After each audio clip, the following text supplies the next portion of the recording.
ओम शांति। आज 3 तारीख की मुरली है। मीठे बच्चे, सच्चा पंडा आया है। कौन आ गया है? याद रख लो आप, कौन आ गया है?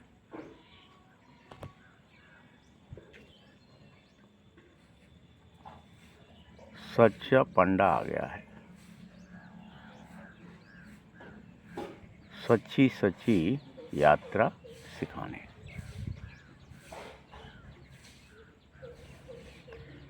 तुम्हारी यात्रा में मुख्य क्या है? किस चीज़ की यात्रा कर रहे हो तुम? पवित्रता की, निर्मलता की। तो ये यात्रा करो और पवित्र बन जाओ। तैयार हो? प्रश्न है, तुम मैसेंजर पैगंबर के बच्चों को किस बात के सिवाय और किसी बात में बहस नहीं करनी है? तुम बच्चों को किस बात में आर्ग्यू नहीं करनी है, बहस नहीं करनी है? बताओ। तुम मैसेंजर के बच्चे हो और सबको सही मैसेज दो। सही मैसेज क्या है? सही मैसेज है अपने को आत्मा समझें और शिव बाबा को याद करें। तो इस योग अग्नि से तुम्हारे समस्त विकर्म विनाश होंगे। ये सही मैसेज है जो तुम्हें संसार को देनी चाहिए। तैयार हो सब? चेक कर लो। तुम्हें यही ओना रखना है, बाकी और बातों में जाने से कोई फायदा नहीं होगा। तुम्हें सिर्फ सभी बच्चों को बाप का परिचय देना चाहिए, जिससे उनके अंदर आस्था आए, विश्वास आए, वह आस्तिक बन जाए।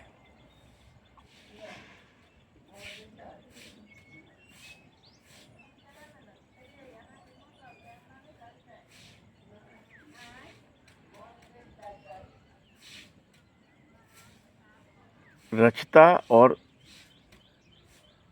जब रचता बाप को समझ जाएंगे तो रचना को भी समझना सहज हो जाएगा।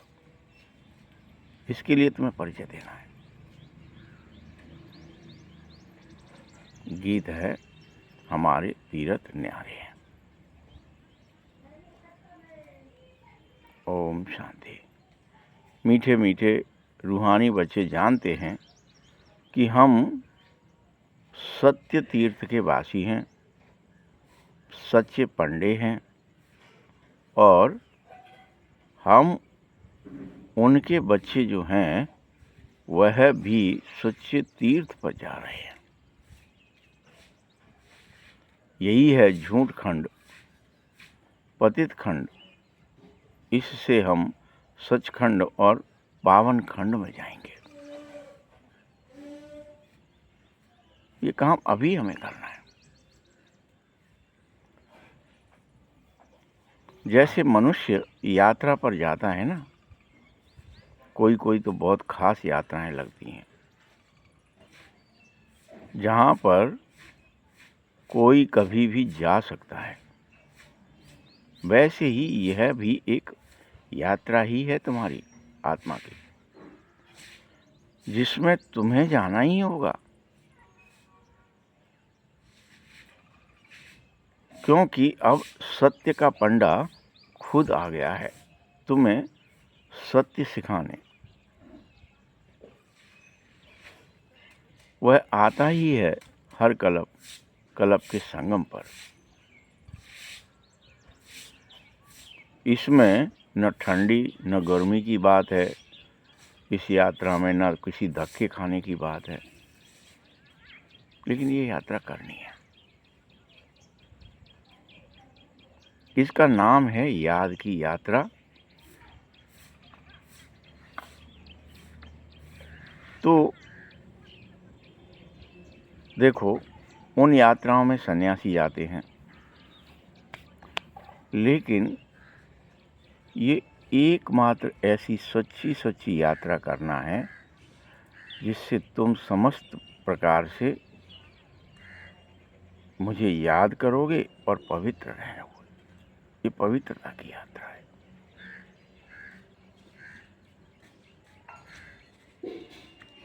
तुम्हारे में सब यात्री ही हो, सब यात्रा पर हो। तुम ये मत सोचना कि हमें तो कोई यात्रा कर नहीं रहे हैं। रोज निर्मल बनो, निर्विकार बनो, निराहंकार बनो, रोज यात्रा करो। तुम ब्राह्मण हो ना, सच्चे सच्चे ब्रह्मा कुमार कुमारी हो, जिन्हें कभी भी किसी भी प्रकार से विकार में नहीं जाना है।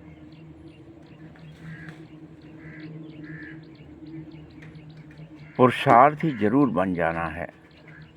तुम्हारे मनसा संकल्प भल आए, लेकिन मुख्य है विकार की बात, जो तुम्हें करनी ही नहीं है। तुमसे कोई पूछे, बताओ निर्विकारी ब्राह्मण कितने हैं आपके पास, तो तुम फक्र से बोल सको, पूछने की जरूरत नहीं है। इन बातों से आपका क्या पेट भरेगा जो तुम पूछ रहे हो। यात्री बन जाओ, सच्चे दिल से बाबा को याद करो, प्रेम से, और परम पवित्र हो जाओ। बोलो, यात्रा करने वाले कितने हैं, इस पूछने से भी कोई फायदा नहीं होगा, क्योंकि ब्राह्मण तो कोई सच्चे हैं तो कोई झूठे भी हैं। आज सच्चे कल झूठे भी बन सकते हैं, गाया भी है। अगर कोई भी मनुष्य बाबा का बनने के बाद भी विकार में गया तो वह ब्राह्मण ठहरा ही नहीं, वह तो शूद्र ही है, फिर से शूद्र का शूद्र बन गया। कई बच्चे हैं जो आज प्रतिज्ञा करते और कल ही विकार में गिर करके असुर बन जाते। फिर से वह आसुरी प्रवृत्ति है। समस्त विकार आसुरी प्रवृत्ति, तुम असुर ही थे अभी तक। बाबा तुम्हें खींच कर ब्राह्मण बना रहा है।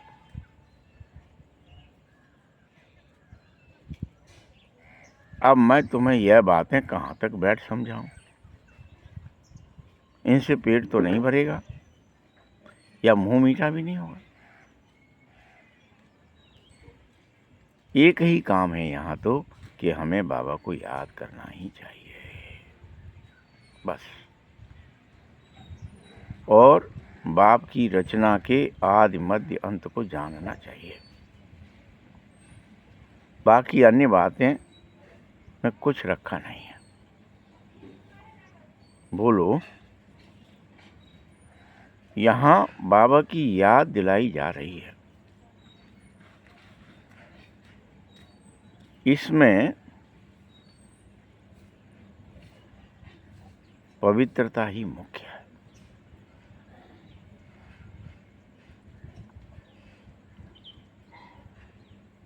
जो आज पवित्र बनेगा फिर अपवित्र बनेगा तो वह ब्राह्मण नहीं रहेगा। मैं इसलिए कहता हूँ, तुम सब परमानेंट परम पवित्र स्थिति में चलो। ऐसे कोई हिसाब कहाँ तक बैठ सुनाएंगे। ऐसे भी बहुत होंगे जो गिरते होंगे माया के तूफानों से, उखड़ कर गिर जाते होंगे। तभी तो बाप ब्राह्मणों की माला नहीं बना सकता है। तुम्हारी माला बन ही नहीं सकती। कौन कब गिर जाए कोई भरोसा नहीं है।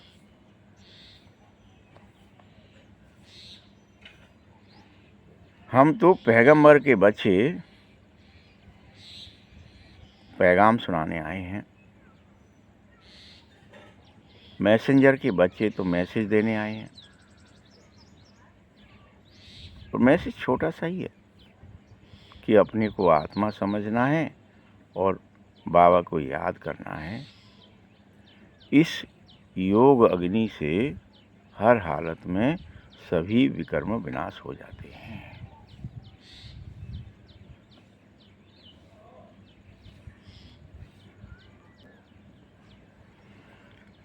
तो ये औना तुम्हें रखना ही चाहिए। बाकी प्रश्न तो ढेर के ढेर मनुष्य पूछेंगे, सिवाय एक बात के और कई बातों में जाने से कोई फायदा नहीं है बच्चे।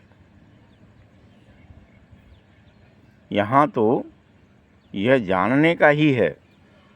बस एक बात समझ लो कि तुम नास्तिक हो या आस्तिक हो। तुम्हें नास्तिक से आस्तिक, निधन से धन के कैसे बनना है, जो धनी से वर्षा पाया जा सके। धनी के बनोगे तो वर्षा जरूर मिलेगा। भगवान के बन जाओ, बाबा के बन जाओ।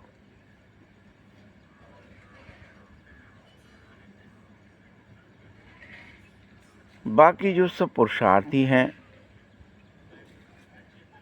विकार की बात में बहुत फेल हो जाते हैं बच्चों।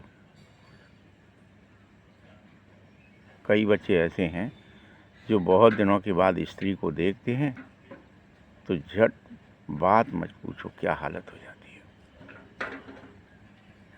जैसे कोई को कोई भी आदत लगी हो, कोई को शराब की आदत होती है तो बेचारे तीर्थों पर जाते तो भी शराब, बीड़ी वाले बीड़ी, जिसको जिसकी आदत होती है वह उसके बगैर फिर रह ही नहीं पाता है। छिपकर वह काम करते हैं और कर ही क्या सकते।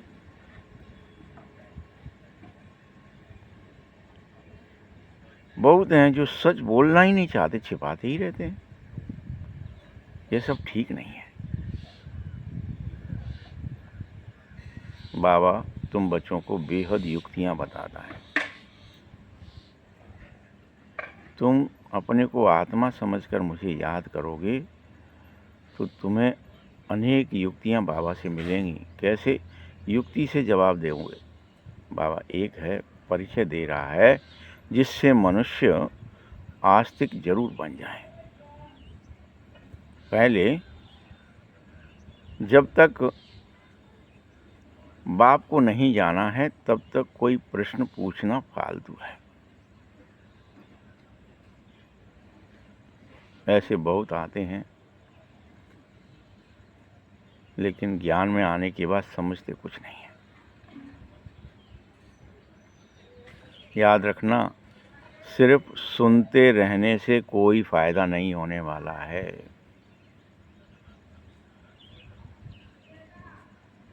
बाबा को अनेक लिखते हैं, 1000 2000 ऐसे आए हैं बाबा के पास,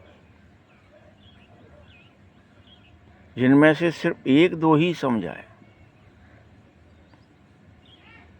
फला बड़ा आदमी आया, हम समझ जाते हैं कि उनको जो परिचय मिलना चाहिए वह अभी मिला नहीं है।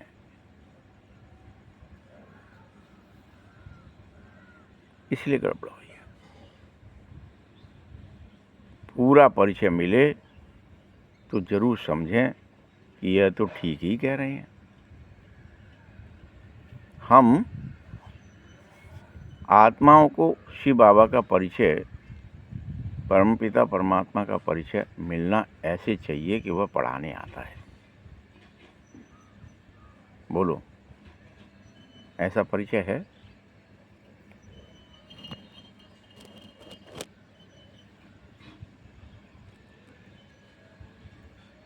चेक कर लो। पढ़ाने आता है।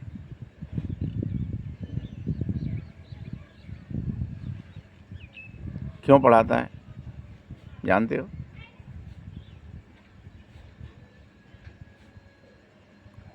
और क्या पढ़ाता है? वो पढ़ाता है कि अपने को आत्मा समझो और मुझ बाप को याद करो। और कुछ पढ़ाता है क्या? यह भी पढ़ाता है कि ये बच्चों अंतिम जन्म है, इसमें हर हालत में पवित्र बनना होगा, क्योंकि जो पवित्र नहीं रहेगा वो ब्राह्मण है ही नहीं, वो तो असुर है या शूद्र है। ये लड़ाई का मैदान है। यहाँ पर रोज क्या होगा? झाड़ बढ़ेगा, तूफान भी लगेंगे, बहुत आएंगे और पत्तों की तरह गिर जाएंगे। वो पत्ते हैं जो गिर गए। तो कौन बैठ बैठ कर गिनती करेगा कि सच्चा ब्राह्मण है कि झूठा है? बोलो। सच्चे वह है जो कभी शूद्र न बने, जरा भी दृष्टि न जाए, अंत में कर्मातीत अवस्था हो जाए। मीठे बच्चे, बड़ी भारी ऊंची मंजिल है। अगर तुम्हारी मनसा में भी आ गया तो गड़बड़ हो जाएगी। मनसा में नहीं आना चाहिए। वह अवस्था अंत में जरूर चाहिए जब तुम्हारे मनसा के अंदर भी कोई विकृति ना आवे, कोई कर्म याद ना आवे, कर्मातीत अवस्था बनी ही रहे। वह बड़ी भारी ऊंची मंजिल है। सच्चे हैं वह, कभी शूद्र नहीं बन सकते। जरा भी दृष्टि देह तरफ जा ही नहीं सकती। इस समय लेकिन ऐसी एक की भी अवस्था नहीं है कि जो दिन 24 घंटे में जिसकी दृष्टि, वृत्ति, स्मृति देह की तरफ ना जाए। ऐसी अवस्था होती है लेकिन अभी है नहीं। और क्या बहाना है कि हम पुरुषार्थी हैं। लेकिन तुम्हें धीरे धीरे इस अवस्था को बढ़ाना है कि एक भी सेकंड ऐसा ना हो जब तुम स्वयं को देह समझे।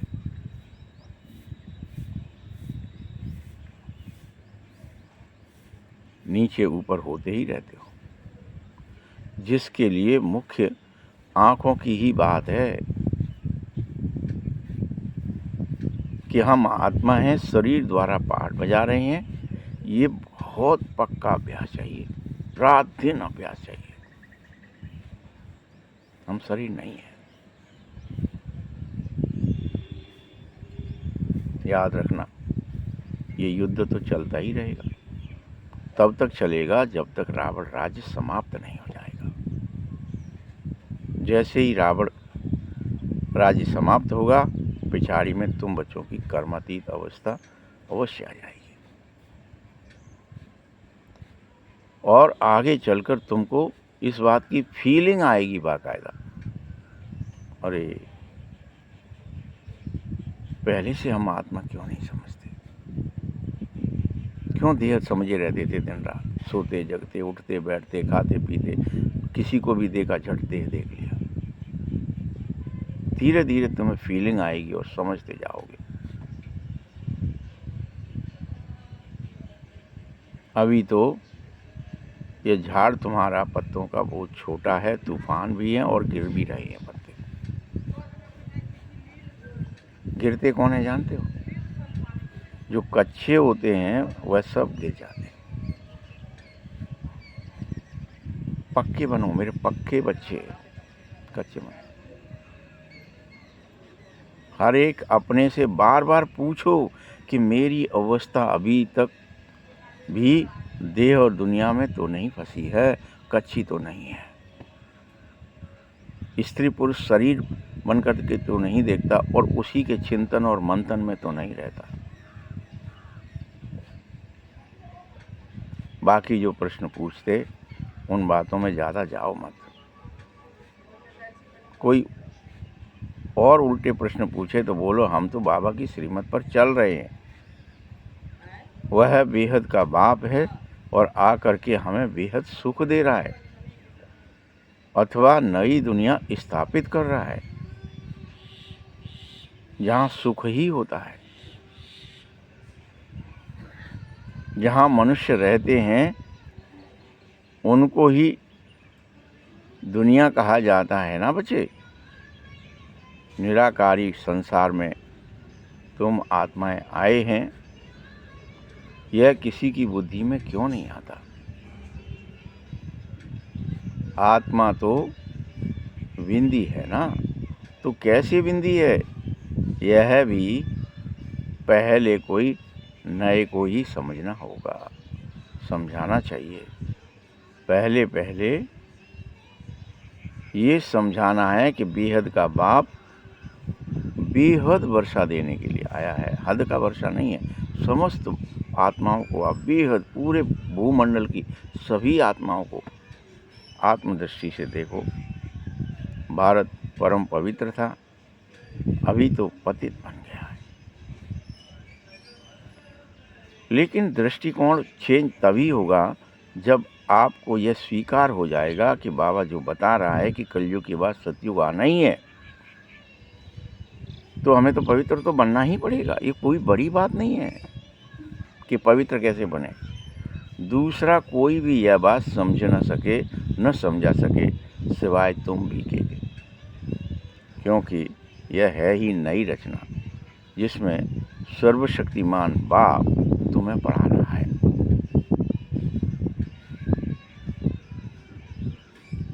यह समझानी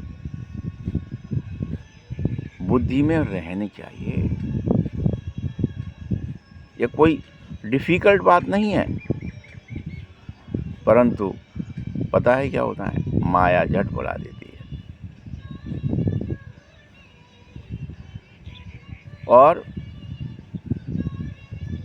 जैसे ही माया बुलाती है तुमसे विकर्म करा देती है। बुलाती है तो क्या हो जाता है, फिर से विकर्म कर बैठते हो कोई ना कोई।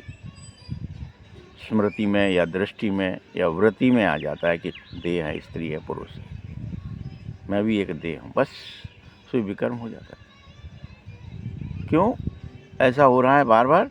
क्योंकि आधा कल्प विकर्म करने की आदत पड़ी थी। 63 जन्म हो गए बुरे कर्म करते करते, विकर्म करते करते, देह समझते समय। विकर्म बहुत बड़ा विकर्म है देह समझना। अरे देह में रह रहे हो तुम, देह समझ बैठते बार। यह आसुरी आदत है, इसको कोई देव आदत नहीं कहेंगे, यही असुरता है।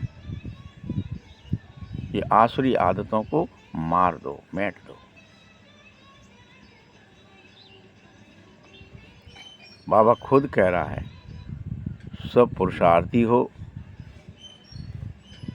इसीलिए क्या हो रहा है, कर्मातीत अवस्था पाने में बहुत समय लग रहा है। परंतु तुम ब्राह्मण हो और ब्राह्मण का मतलब ही है कभी विकार में न जाने वाला। कभी ये नहीं है कि विकार में चला गया फिर भी ब्राह्मण बना, फिर तो शूद्र बन गया या दैत्य बन गया। वापस दैत्य प्रवृत्ति प्रकट हो गई। युद्ध का मैदान है, इसमें अगर चलते चलते हार भी खा ली तो हार गए मतलब खत्म। क्यों हारे? इन प्रश्नों से कोई फायदा नहीं है। पहले अपने बाप को याद करना चाहिए और यह प्रतिज्ञाबद्ध होना चाहिए कि हमको तो शिव बाबा ने कल्प पहले माफिक फरमान जारी कर रखा है कि अपने को आत्मा समझकर मुझे याद करना ही होगा। ये फरमान है।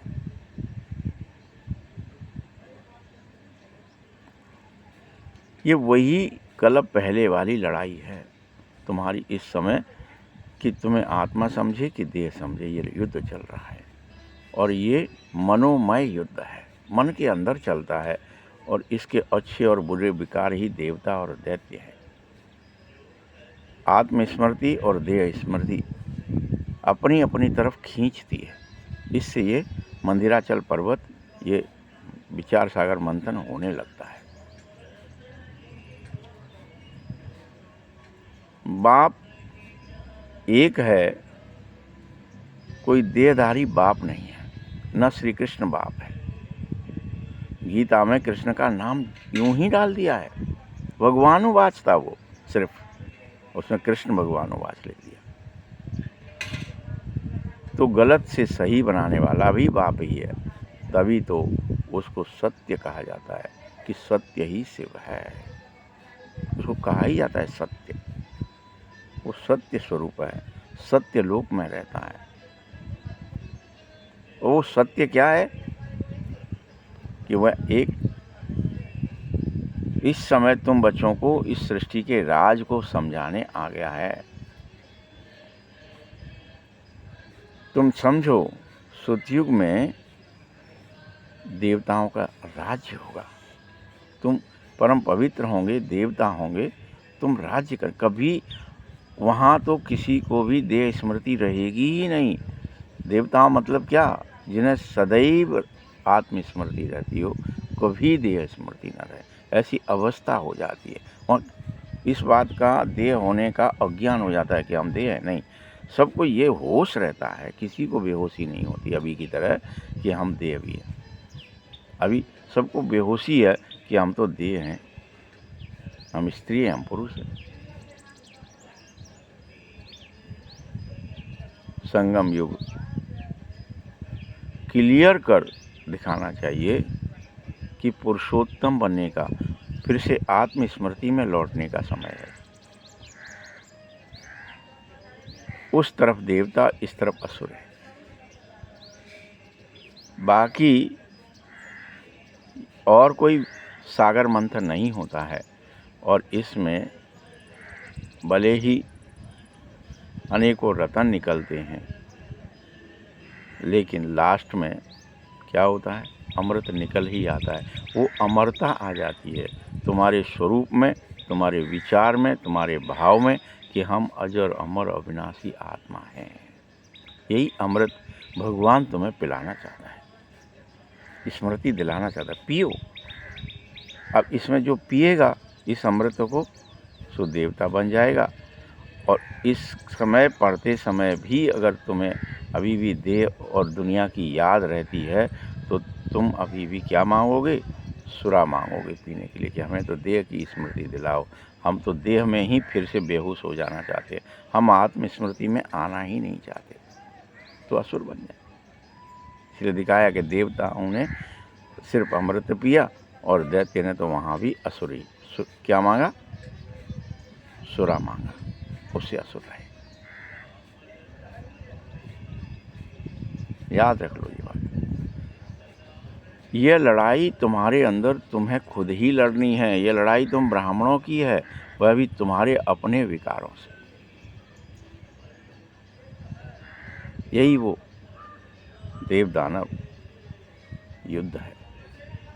लेकिन वास्तव में इसको लड़ाई कैसे कहेंगे, ये तो तुम्हारे अंदर ही हो रहा है।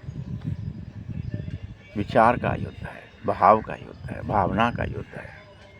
और इसमें कर्म भी हो रहे हैं। वो कर्म क्या है, स्मृति कर्म के रूप में है, कि आत्मस्मृति रही कि देह स्मृति रही।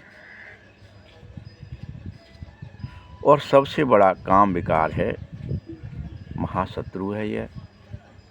फिर इच्छा प्रकट होती है, कर्मातीत अवस्था नहीं आती, कोई इच्छा प्रकट हो जाती है। ये काम है, ये काम है, बाद में बाबा को याद करेंगे, बाद में आत्मस्मृति में रहेंगे, बाद में देह। फिर देह स्मृति पूरी तरह भस्म कैसे होगी, उस पर जीत पाओ और जगदीश बन जाओ। इस विश्व पर क्या बोलते हैं कि तुम काम विकार को जीतना है। इस विश्व पर अबलाएं मार खाती रहती बेचारी, परंतु तुम्हें मार खाते हुए भी मर जाना मंजूर होना चाहिए। लेकिन विकार में जाना मंजूर नहीं होना चाहिए। आत्मस्मृति में जाना अनेक प्रकार के भल विघ्न पड़े, लेकिन मूल बात पवित्रता की। तुम अगर उसकी रक्षा ही नहीं कर सके, तुम आत्म मंथन, तुम समुद्र मंथन में भाग ही नहीं ले सके, तो तुम्हारे अंदर परिवर्तन कैसे आएगा? तुम पुनः देवता कैसे बनोगे? फिर से तुम अमृत कैसे पियोगे?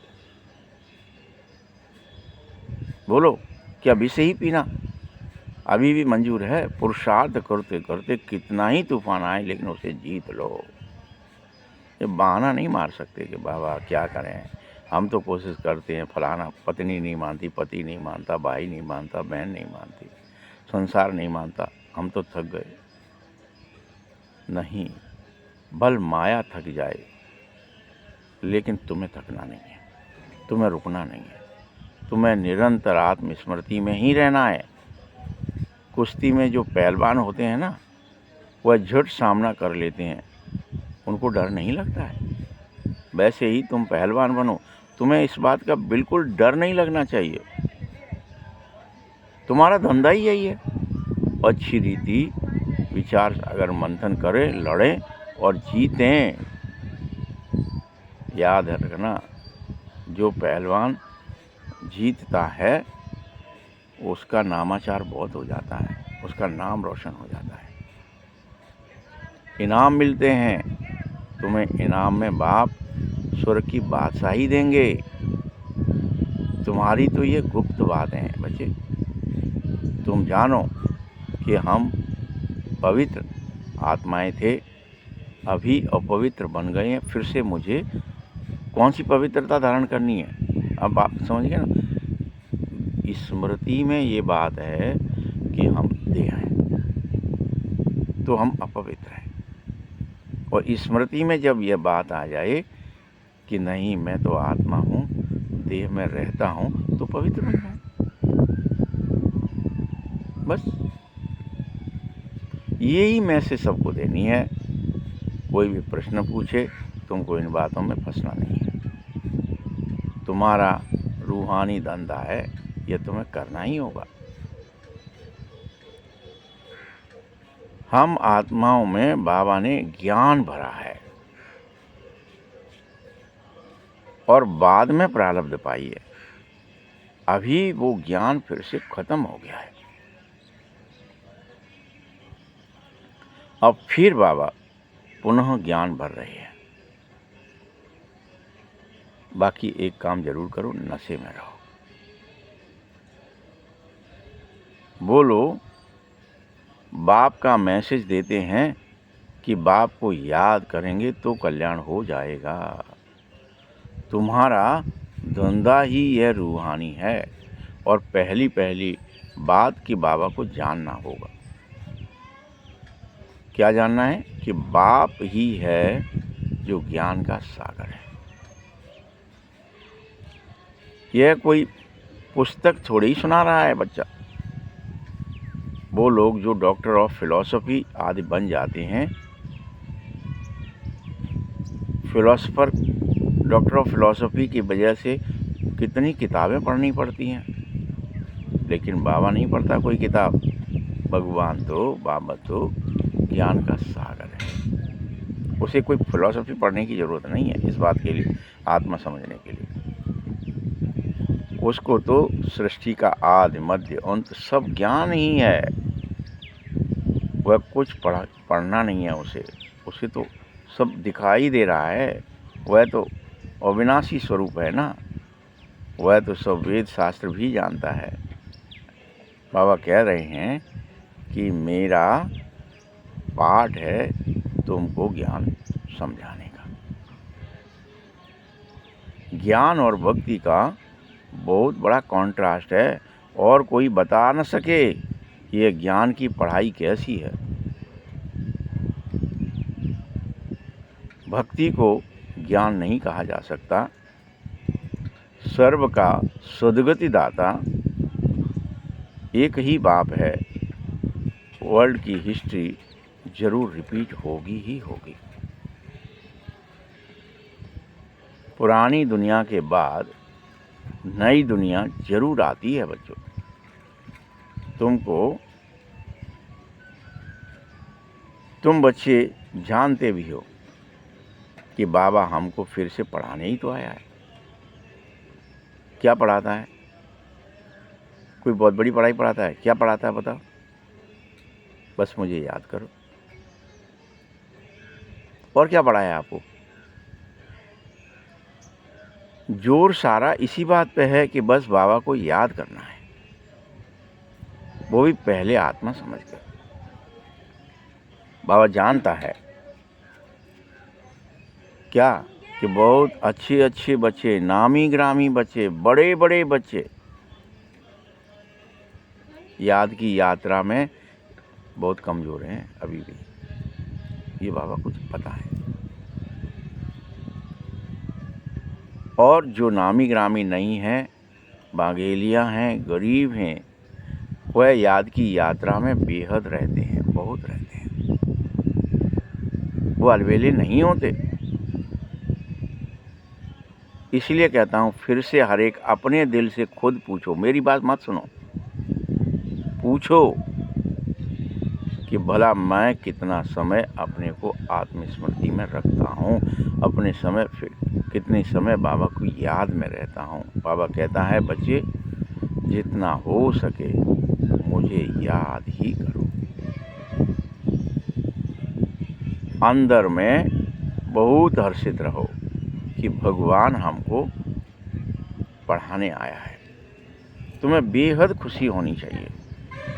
बाप कहते हैं तुम पवित्र आत्मा थे, फिर शरीर धारण कर पाठ बजाते बजाते पतित बन गए हो। अब फिर से तुम पवित्र बन जाओ। वही देवीय पाठ फिर से तुम्हें बजाना होगा। तुम देवीय धर्म के हो ना, तुमने ही 84 का चक्कर लगाया है।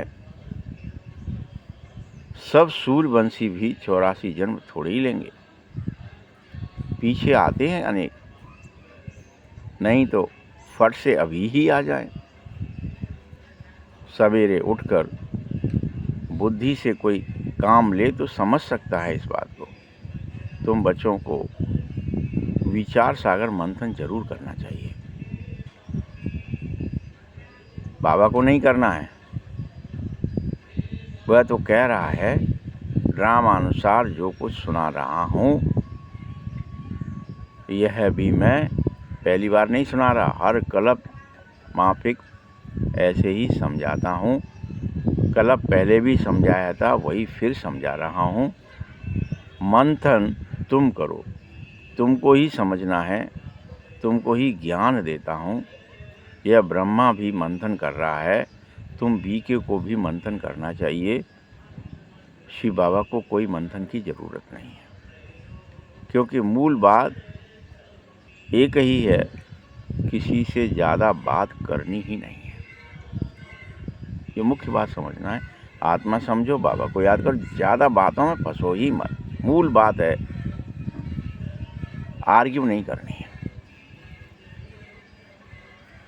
आर्ग्यू शास्त्रवादी आपस में बेहद करते रहते हैं, उसको वाद विवाद, तुम्हें किसी वाद विवाद में भी नहीं फंसना है। तुमको सिर्फ बस पैगाम देना है। कोई ले ले पैगाम को तो ठीक, ना ले ले तो भी ठीक, ठीक है। विवाद नहीं करना है। पहले सिर्फ मुख्य एक बात को समझना है और लिखवा दो भले ही, पहले पहले यह सबक रखो कि हमें वास्तव में कौन पढ़ा रहा है। जब वो कहे कि हाँ लगता है कि भगवान पढ़ा, तो लिखो। यह बात तुम पिछाड़ी में ले जाओगे, इसीलिए अभी संशय है तुम्हारे। तुम संशय में मत रहो। निश्चय बुद्धि न होने के कारण तुमको यह बात भी समझ में नहीं आती है, सिर्फ कह देते हो कि ठीक कहा बाबा ने। लेकिन पहली बात एक ही है, मुझ रचता बाप को समझो, फिर मुझ बाप की रचना को समझो, और यह भी समझो कि मुख्य गीता का भगवान है कौन। तुम्हारी विजय भी इसमें ही होगी। पहले पहले कौन सा धर्म स्थापित हुआ था, पुरानी दुनिया को नई दुनिया कौन बनाता है, ये बहुत सारे प्रश्न हैं। मैं बाप तुम आत्माओं को ज्ञान सुनाता हूँ, जिससे तुम्हें फिर से नई दुनिया की स्थापना हो जाती है हर कदम। वास्तव में यह ज्ञान सबसे पुराने से पुराना है कि आत्मा ही हो, लेकिन फिर भी बार बार भूल जाते हो अपने को देह समझने के। इसलिए तुम्हें यह फिर से नया लगता है कि नई दुनिया स्थापित हो रही है। पुनः बाप तुम्हें अपना और रचना की पहचान फिर दे रहा है, फिर विचार सागर मंथन करवा रहा है। इसीलिए पहले पहले पक्का अल्प को ही याद कराओ तो बादशाही मिल ही जाएगी। कौन है अल्प? पक्का भगवान याद आवे तो उसका वर्षा मिलेगा, उसकी बादशाही मिलेगी, उसका ज्ञान, उसका गुण, उसकी शक्तियाँ तुम्हारे ऊपर उतार दी जाएंगी, तुम्हारे अंदर प्रवेश हो जाएंगी और तुम पावरफुल बन जाओगे। मुझ बाप से वर्षा लेकर के बाप को जाना और वर्षे का हकदार बना। बस जैसे बच्चा जन्मा, माँ बाप को देखा, बस पक्का हो जाता है ना, यही मेरे माँ बाप हैं। और माँ बाप भी पक्का दृढ़ता से कहते हैं मेरा बच्चा है। वह बच्चा भी माँ बाप के सिवाय कोई के पास जाता नहीं है, क्योंकि माँ से उसे दूध मिलता है। यहाँ भी ये ज्ञान का दूध प्रतिदिन बाप माँ बनकर के तुम्हें पिलाने आते हैं, क्योंकि मैं तुम्हारा माता पिता सब कुछ हूँ। ये बड़ी महीन बात है, इसलिए कोई को जल्दी यह समझ में नहीं आती है, समझ भी ना सको। अच्छा, मीठे मीठे शकील दे बच्चों प्रति माता पिता बाप दादा के याद प्यार और गुड मॉर्निंग। रूहानी बाप की रूहानी बच्चों को नमस्ते। रूहानी बच्चों की भी बाप दादा को बहुत बहुत याद प्यार और नमस्ते। धारणा के लिए मुख्य सार। पहला पॉइंट है, सच्चा सच्चा पवित्र ब्राह्मण बनो। कभी शूद्र अर्थात पतित बनने का मन में ख्याल भी नहीं आना चाहिए अब, कि थोड़ा तो देह समझ लो, थोड़ा तो दुनिया में फंस लूँ, थोड़ा तो स्त्री पुरुष का खेल खेल लूँ, जरा भी दृष्टि न जाए। ऐसी अवस्था बनानी होगी। तैयार हो ना? दूसरा पॉइंट है, बाबा जो पढ़ा रहा है वह समझानी बुद्धि में रखो। ये बात छोटी सी बात समझाता है रोज, लेकिन फिर भी तुम बच्चे भूल जाते हैं। जो विकर्म करने की आसुरी आदतें पड़ी हुई हैं उन्हें हर हालत में मेट दो। कि झूठ बोल दिया, कपट कर लिया, छल कर लिया, बेईमानी कर ली, चोरी कर ली, क्रोध कर लिया, लोभ में फंस गए, अहंकार दिखा दिया, कोई भी ये दैत्य आदतें हैं, आसुरी आदतें हैं, राक्षसी आदतें कहलाती हैं, जिससे तुमसे ये पाप होता है, विकर्म होते हैं। ये बंद करो, इन्हें मिटा दो, मैट दो। पुरुषार्थ करते करते संपूर्ण पवित्रता की सबसे ऊंची मंजिल को प्राप्त करो। रोज अभ्यास। अरे मुझसे अभी झूठ हो गया, कपट हो गया, छल हो गया, क्या हो गया, चेक करो। मैंने स्त्री पुरुष समझ लिया, मैंने आत्मिक दृष्टि की जगह देह की दृष्टि से देख लिया। ये आपको ही कंट्रोल करना, कोई और नहीं करेगा इस युद्ध में, क्योंकि युद्ध आपके अंदर से, आपके विचार और भाव से हो रहा है। आपके विचार और भावनाएं संसार के सबके प्रति बदल जाए, हर चीज की। वरदान आज के लिए है, कारण का निवारण कर। कोई कारण और नहीं है जिसकी तू चिंता कर रहा है, भय कर रहा है। समस्त कारणों का निवारण कर। कारण एक ही है, देह समझना।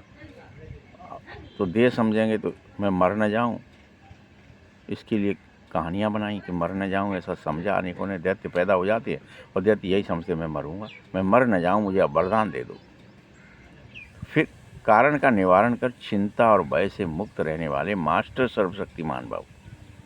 फिर न कोई कारण रहे, न कोई निवारण करना पड़े, न कोई चिंता रहे, न कोई भय रहे, क्योंकि मुक्त हो। फिर तुम अमर हो ही। तुम्हें अमर कथा अलग से सुननी है, कहीं जानी थोड़ी है। सबको सुनाने आया है बाबा। इसी गुफा में, अंतर गुफा में सुनाई जाती है, जहाँ कोई और विचार भावनाएं कर्म न हो। रोज सुनो कि तुम आत्मा थे, आत्मा हो, आत्मा ही रहोगे। फिर क्यों देह बन जाते हो, स्त्री पुरुष बन जाते हो, विकर्म करने लगते हो। वर्तमान समय अल्पकाल के सुख के साथ चिंता और भय का, ये दो चीज़ों का बहुत बड़ा समय चल रहा है। जहाँ चिंता होती है वहाँ चैन नहीं हो सकता है, जहाँ भय है वहाँ शांति नहीं हो सकती है। तो दुख के साथ अशांति के कारण होता ही है। दुख है जहाँ अशांति होगी, सुख के साथ शांति होती है, पवित्रता होती है। तो सुख के साथ है, इसीलिए सुख और दुख, इस खेल से अलग हो जाओ। आप सर्वशक्तियों के खजाने से संपन्न मास्टर सर्वशक्तिमान बन जाओ। मास्टर सर्वशक्तिमान बच्चे दुखों के कारण का निवारण करना जान जाते हैं कि दुख का कारण देह स्मृति है, बस बाबा की याद नहीं है। बस हर समस्या का समाधान करने वाले तुम समाधान स्वरूप बन जाओ। इसीलिए चिंता भय से मुक्त हो जाओ। कोई भी समस्या आपके सामने खेल करने आती है, ना कि आपको डराने, ये याद रखो। स्लोगन है, अपनी वृत्ति को श्रेष्ठ बनाओ तो आपकी प्रवृत्ति स्वतः श्रेष्ठ हो जाएगी। वृत्ति श्रेष्ठ होगी, यानी जो बार बार विचार सागर मंथन करते हो।